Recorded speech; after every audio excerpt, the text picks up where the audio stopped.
Cyberpunk 2077's sequel may have just leaked one of its biggest secrets. We might not be trapped in Night City again. Project Orion, the official follow-up to Cyberpunk 2077, appears to be expanding into a brand new primary setting that the original creator describes as Chicago gone wrong, with Night City likely still appearing but no longer being the only playground.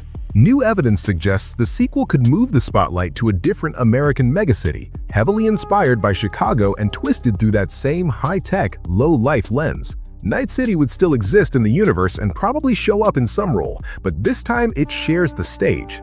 On top of that, the game is officially being built on Unreal Engine 5 instead of CD Projekt's old Red engine, and it's being led from CDPR's North American studios in Boston and Vancouver. A new possible main city, a new engine, and a new lead team. Together, these hint at how ambitious this sequel is and how long it might take before anyone is playing it. To really feel the scale of this shift, it helps to look at where CD Projekt Red is coming from. With The Witcher 3 in 2015, the studio delivered one of the most celebrated open-world RPGs ever made. That world leaned heavily on wide landscapes, villages, and a few dense hubs like Novigrad. The focus was on narrative density, choice-driven quests, and atmosphere more than complex urban simulation. When Cyberpunk 2077 arrived in 2020, the studio flipped the formula. Night City was a dense, vertical metropolis where AI traffic, crowds, and systemic city life suddenly needed to match the writing. The launch struggle is still fresh. On high-end PCs, Night City was stunning, but base consoles simply couldn't handle it. Simplified traffic, weak crowd AI, and cops spawning behind the player broke immersion over and over. Years of patches, the 2.0 update, and Phantom Liberty slowly transformed the game into what many expected from the start. That painful road explains why the early details around Project Orion feel cautious and deliberate. CDPR clearly does not want a repeat of that arc. The hints pointing to a Chicago gone wrong setting show that the team isn't aiming for a simple Cyberpunk 2077.5. Night City is now iconic. CDPR could have easily expanded the same map, called it a sequel, and cashed in. Instead, they seem ready to build a new core city with its own skyline, culture, and flavor of decay. It echoes what Rockstar does with GTA. Every big title brings a new city or reimagined city. GTA 5's Los Santos is not just a remaster of San Andreas, but a modern reinterpretation. Chicago's inspiration can push the Cyberpunk universe in a different direction. The real city is known for its architecture, its history with organized crime, its rail and shipping networks, and brutal winters. Run that through a Cyberpunk filter and you get skyscrapers cutting through freezing skies, corporate-owned ports on a polluted lakefront, industrial sprawl, and megacorps swallowing the remnants of old gangs and political machines. It naturally leads to different mission structures and stories than the sun-bleached highways and deserts around Night City. On top of the new setting theory, CDPR is also changing the way the game is built. Cyberpunk 2077 was driven primarily from Poland on Red Engine, their in-house tech. Project Orion is being built on Unreal Engine 5, led by new studios in Boston and Vancouver, with plans to scale up the team heavily over the coming years. That is not a small adjustment. It's a full pipeline shift born directly from the last decade's experience. Unreal Engine 5 might actually be the biggest hidden story beneath all the Chicago talk. Red Engine produced incredible results visually. Cyberpunk 2077 with path tracing still looks next-gen, but it demanded huge resources to evolve. By moving to Unreal Engine 5, CDPR taps into an ecosystem where improvements to rendering, tools, and performance are shared across countless projects. The studio can spend more time building content and systems and less time reinventing engine tech. Unreal Engine 5's features matter a lot for a dense sci-fi city. Nanite allows obscene amounts of geometric detail, perfect for layered skyscrapers, cluttered alleyways, and rooftop jungles of antennas without the usual performance hit.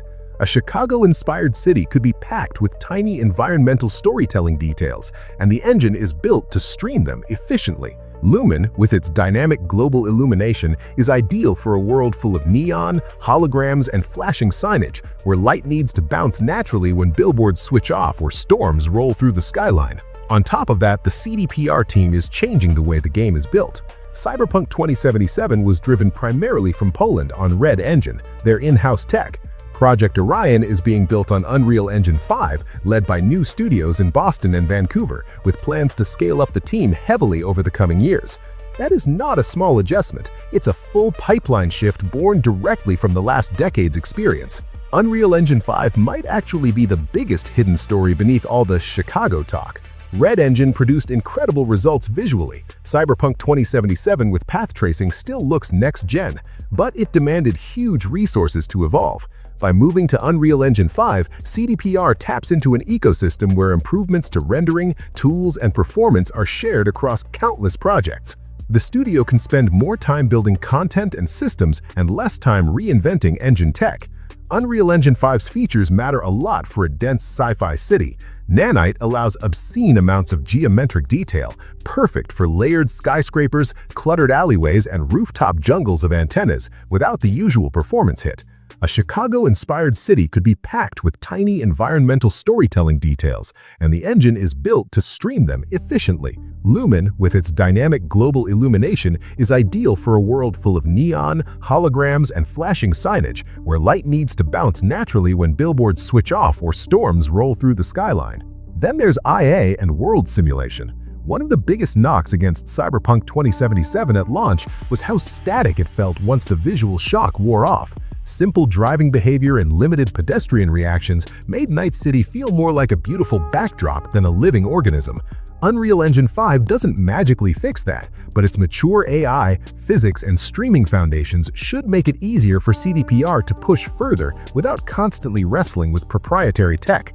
Scalability is another factor. By the time Project Orion launches, PS5, Xbox Series X and S, and high-end PCs will be deeply mature platforms. Unreal Engine 5 is already being tuned across hundreds of games for these systems.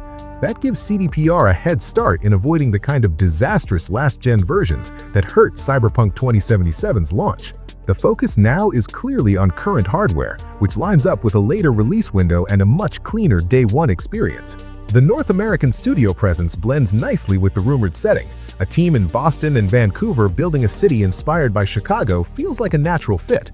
Those devs live in or near major North American cities, ride similar transit systems, and see the same kinds of industrial zones. When that real-world texture is exaggerated into a dystopian future, it helps give the new city a distinct identity. All of this creates a playground for fan theories. One of the leading ideas leans hard on Cyberpunk's tabletop roots. In Mike Pondsmith's lore, the United States is dotted with corporate-dominated megacities. Night City is the West Coast corporate experiment, built as a playground. A Chicago-like city could be grounded in older power structures, rail hubs, shipping empires, and organized crime now fused with corporate interests. It naturally leads to different mission structures and stories than the sun-bleached highways and deserts around Night City.